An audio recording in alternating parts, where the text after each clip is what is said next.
She Hulk series 17 अगस्त से premiere होने वाली है, जो कि शी हल्क की ओरिजिन सीरीज है। मार्वल स्टूडियोज ने पहले भी कई कैरेक्टर्स की ओरिजिन कॉमिक बुक ओरिजिन से चेंज कर दी है। कुछ कैरेक्टर्स के ओरिजिन के इवेंट्स में थोड़ा बहुत चेंजेस किया गया, पर कुछ की तो पूरी तरह से ही चेंज कर दी गई। अब एमसीयू में शी हल्क की ओरिजिन कैसी होगी, वो कॉमिक बुक ओरिजिन से कितनी सिमिलर और कितनी अलग होगी, ये तो सीरीज देखकर ही पता चलेगा। लेकिन आज मैं एक्सप्लेन करने वाला हूँ कि जेनिफर वॉल्टर कॉमिक बुक में शी हल्क कैसे बनी, उसकी पावर्स एंड एबिलिटीज क्या है, उसकी कमजोरी क्या है, और शी हल्क और हल्क में क्या सिमिलरिटीज और क्या डिफरेंसेस हैं। जेनिफर सू वॉल्टर्स लॉस एंजल्स में पैदा हुई थी, जिसके पिता थे शेरिफ मॉरिस वॉल्टर्स और माँ थी एलियन बैनर वॉल्टर्स। साथ ही ये कजिन है डॉक्टर ब्रूस बैनर की। जेनिफर घंटों तक लाइब्रेरी में बैठकर बुक्स पढ़ती रहती थी और कभी कभी क्लोजिंग टाइम पर वो छिप जाती थी ताकि वो पूरी रात लाइब्रेरी में बिता सके, और कई बार अपने कजिन ब्रूस को उसके पिता से बचाने के लिए भी ऐसा करती थी।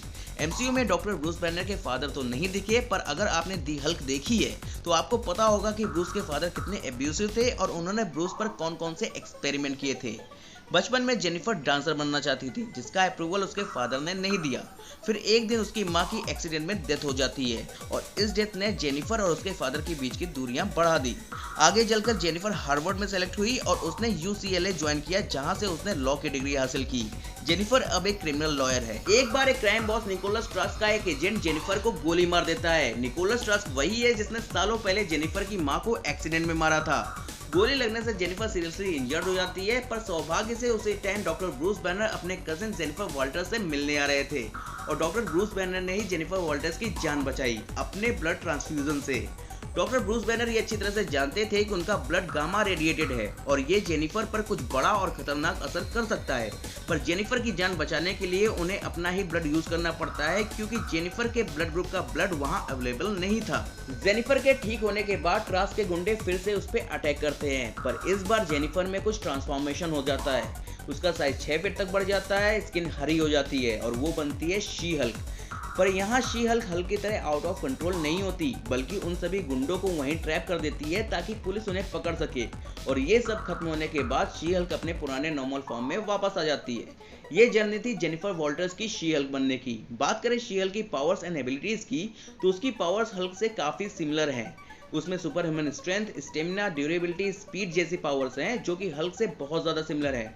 दोनों ही कैरेक्टर्स को गुस्सा आने पर वो हल्क बनते हैं, जिसमें उनका फिजिकल ट्रांसफॉर्मेशन होता है। दोनों ही ग्रीन कलर के ही मॉन्स्टर्स बन जाते हैं, पर इन दोनों में सबसे बड़ा डिफरेंस ये है कि ब्रूस हल्क बनने के बाद एक अलग ही पर्सनालिटी बन जाता है। उसका खुद पे कंट्रोल नहीं रहता, जबकि जेनिफर शी हल्क बनने के बाद भी जेनिफर वॉल्टर्स ही रहती है।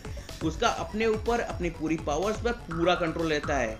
एमसीयू में फिलहाल ब्रूस ने अपने आप को हल्क से जोड़कर खुद को प्रोफेसर हल्क बना लिया है, जहां उसकी बॉडी हल्क की है पर माइंड ब्रूस का है। पर शी हल्क शुरू से ही ऐसी थी, इसलिए कई जगह उसे स्मार्ट हल्क भी कहा गया है। ब्रूस का हल्क पर कंट्रोल ना होने की वजह से वो हमेशा हल्क बनना अवॉइड करता था, पर जेनिफर को कभी भी जरूरत ही नहीं पड़ी कि वो शी हल्क बनना अवॉइड करे। इसके साथ ही शी हल्क एक ट्रेंड मार्शल आर्टिस्ट भी है। हैंड टू हैंड कॉम्बैट में वो ब्रूस से कहीं ज्यादा अच्छी है, क्योंकि ब्रूस कोई मार्शल आर्टिस्ट नहीं है। होता तो भी मुझे नहीं लगता कि कुछ खास फर्क पड़ता, क्योंकि हल्क ब्रूस की किसी भी स्किल को यूज नहीं करता है। वैसे भी हल्क का लड़ने का तरीका इतना डरावना है कि उसे किसी से लड़ने के लिए मार्शल आर्ट की जरूरत ही नहीं, सामने वाला उसे देखकर ही डर जाता है। साथ ही हल्क जितना गुस्सा होता है, उसकी पावर्स उतनी ही बढ़ती है और एक टाइम पर जाकर के हल्क अनबीटेबल हो जाता है, जैसा कि हमने वर्ल्ड वॉर हल्क में देखा है, जहां हल्क इतना गुस्सा हो गया था कि उसे कोई भी रोक नहीं पा रहा था। वहीं शी हल्क के साथ ऐसा नहीं है।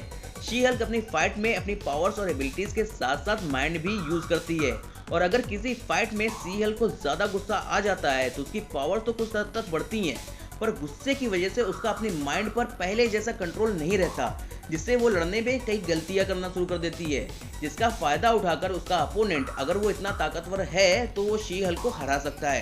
कैप्टन मार्वल इश्यू 15 में ऐसा हो चुका है, जहां शी हल्क कैप्टन मार्वल से लड़ते हुए इतना गुस्सा हो गई थी कि वो पहले जैसी इफिशिएंसी के साथ कैप्टन मार्वल से लड़ नहीं पा रही थी, जिसका फायदा उठा करके कैप्टन मार्वल ने शी हल्क को हरा दिया था।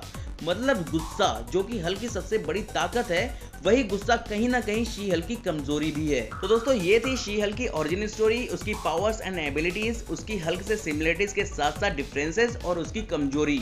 कॉमिक्स में सी हल्क को हल्क के स्मार्टेस्ट वर्जन के तौर पे इंट्रोड्यूस किया गया था, जिसने अपना पोटेंशियल कॉमिक्स में साबित भी किया है। उम्मीद करते हैं कि एमसीयू में भी कुछ ऐसा ही देखने को मिले। अगर आपको ये वीडियो पसंद आई हो तो इसे लाइक करें। अगर मुझसे कोई डिटेल मिस हो गई हो तो उसे कमेंट्स में ज़रूर बताएं और इस तरह की वीडियोज़ के लिए हमारे चैनल को सब्सक्राइब करना ना भूलें। Thank you.